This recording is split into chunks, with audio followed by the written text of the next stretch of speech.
Meet Andreas Vesalius, the pioneer who revolutionized our understanding of the human body. Known as the father of modern anatomy, his groundbreaking work reshaped science and medicine forever. Andreas Vesalius, the father of modern anatomy. Preamble. Andreas Vesalius, 1514–1564, is celebrated as the father of modern anatomy due to his revolutionary contributions to the study of human anatomy during the Renaissance. His meticulous dissections and groundbreaking publication, De Humani Corporis Fabrica Librae Septem, on the fabric of the human body, transformed the understanding of the human body and established anatomy as a modern scientific discipline. Vesalius' work laid the foundation for future medical research and continues to inspire physicians and scientists today. Formative years. Andreas Vesalius was born on December 31, 1514, in Brussels, which was then part of the Habsburg Netherlands, modern-day Belgium.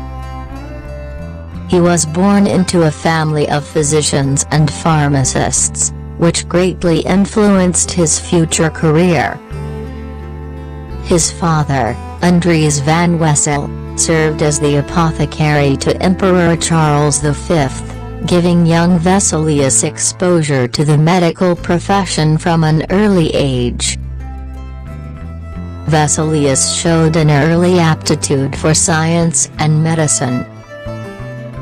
At 15, he began his studies at the University of Louvain, where he was trained in classical texts, including those by Hippocrates and Galen.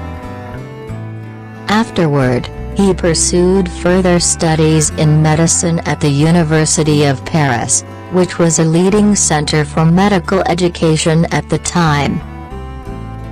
During his studies in Paris, Vesalius was introduced to the works of Galen, the ancient Greek physician whose teachings dominated medieval medicine.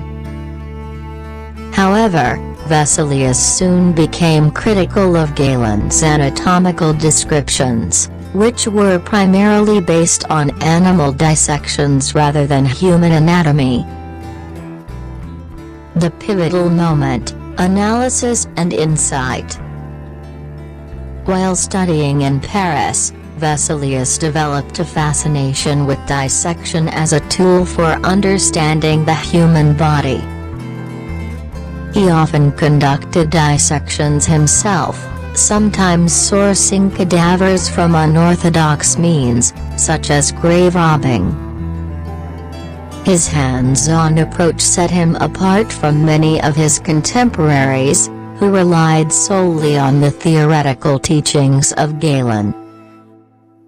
In 1537, political unrest in Paris forced Vesalius to leave for the University of Padua in Italy, where he earned his Doctor of Medicine degree.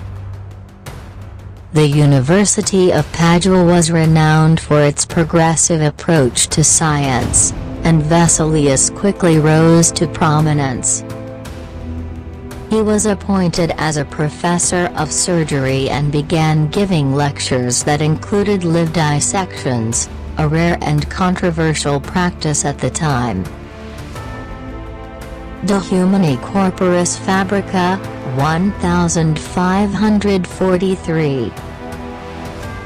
In 1543, Vesalius published his magnum opus, De Humani Corporis Fabrica Librae Septem, the 7 books on the fabric of the human body. This monumental work was a detailed and accurate account of human anatomy, based on Vesalius' own dissections and observations. The Fabrica was revolutionary in several ways. 1. challenging Galen's authority, Vesalius corrected numerous errors in Galen's anatomical descriptions, pointing out that Galen's work was based on animal anatomy rather than human specimens. For example, Galen mistakenly described the human liver as having 5 lobes, a feature seen in some animals but not in humans. 2. Visual innovation. The book included over 200 detailed woodcut illustrations, created by skilled artists under Vesalius' supervision. These illustrations set a new standard for anatomical accuracy and artistic quality. 3.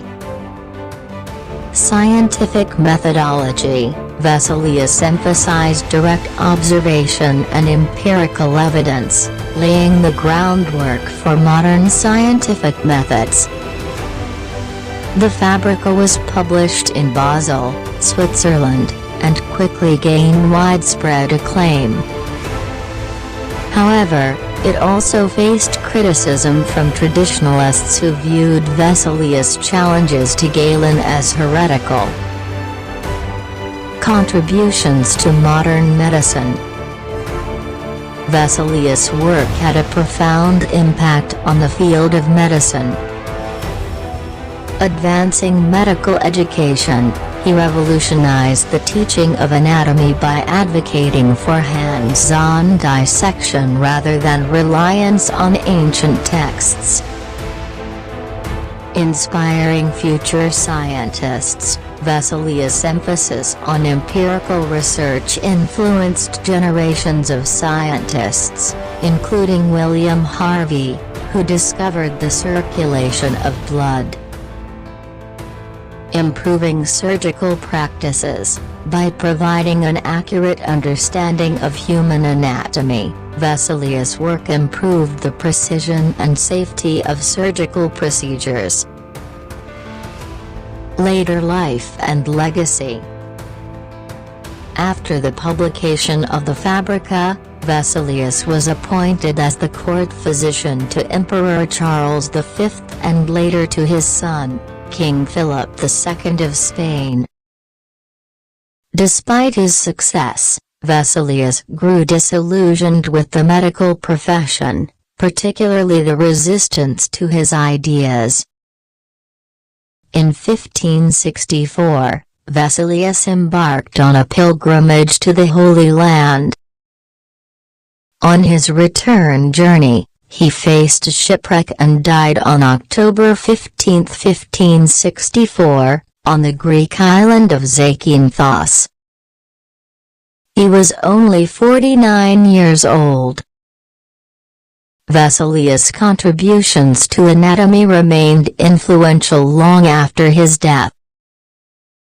His Fabrica is considered one of the most important works in the history of medicine and a cornerstone of the scientific revolution. Impact on modern science. Today, Vesalius is remembered not only for his anatomical discoveries but also for his role in transforming medicine into a modern, evidence-based science.